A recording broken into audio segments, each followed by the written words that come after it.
बेकारी ही एक वावटळ आहे। या विषयावर नवोदित लेखकांनी लेखन करावं अशी अपेक्षा पानिपतकार विश्वास पाटील यांनी व्यक्त केली।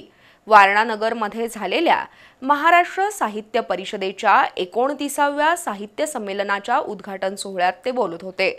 2 दिवस चालणाऱ्या या साहित्य संमेलनाला कवी, लेखक यांच्यासह विविध क्षेत्रातील मान्यवर उपस्थित होते।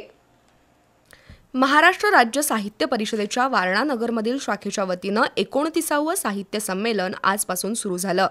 वारणानगरमध्ये 2 दिवस चालणाऱ्या या साहित्य संमेलनाचं उद्घाटन करण्यात आलं। यावेळी स्वागत आणि प्रास्ताविक आमदार डॉक्टर विनय कोरे यांनी केलं। पन्हाळा आणि शाहूवाडी तालुक्यातील ग्रामीण लेखकांनी मराठी साहित्यामध्ये दिलेलं योगदान या विषयावर आमदार कोरे यांनी भूमिका मांडली।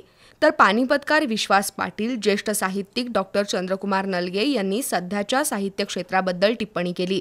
समाजाचा आरसा म्हणून लेखक लिखाण करतात, पण गेल्या काही वर्षात लेखनात फॅन्टसी येऊ लागली आहे। लेखकांनी अभ्यासपूर्ण आणि वास्तववादी लेखन करावं अशी अपेक्षा विश्वास पाटील यांनी व्यक्त केली।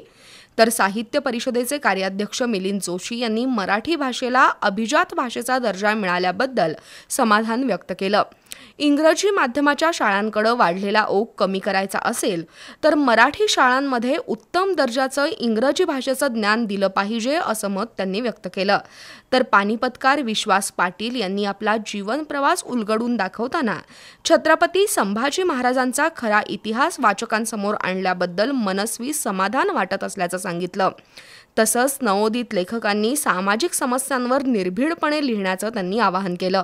यावेळी लेखक डॉक्टर चंद्रकुमार नलगे यांना आमदार विनय कोरे यांच्या हस्ते जीवनगौरव पुरस्कारानं सन्मानित करण्यात आलं।